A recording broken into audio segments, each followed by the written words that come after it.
ពេលនេះស្នេហ៍ដើរដល់ផ្លូវបំបែកប្រឹងទប់ទឹកភ្នែ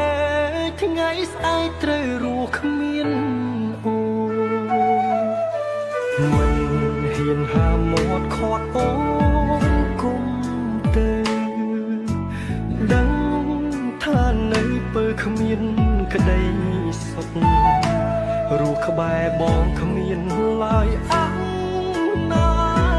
គតទើបសម្រេចចិត្តឲ្យអូនចេញទៅសង្ឃឹមថា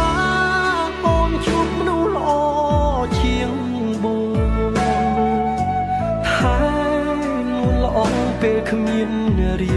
មរាសូមឲ្យមានក្តីសុខក្នុងក្រុមគ្រួសារបំភ្លេចចុងណារឿងស្នេហាពីអតីតនៅស្រឡាញ់អូនមួយជីវិត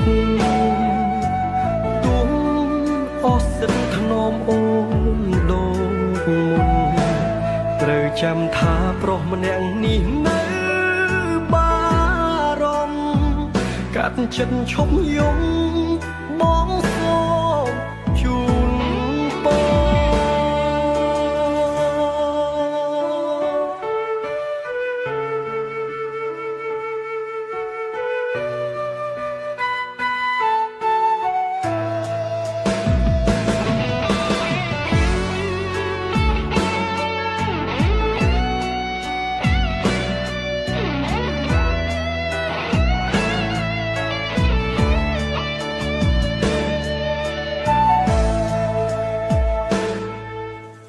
មិន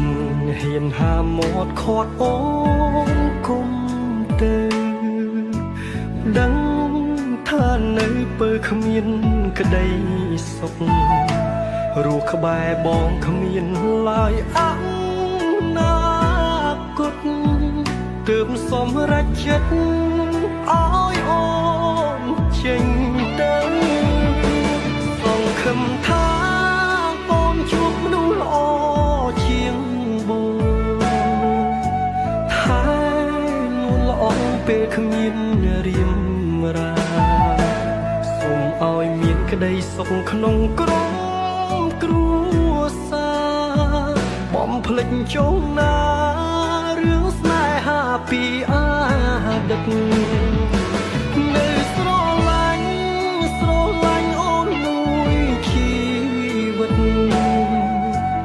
ទុំអស់សិទ្ធថ្នមអូន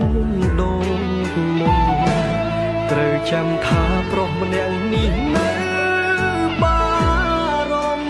ភកាត់ចិត្តឈប់យំ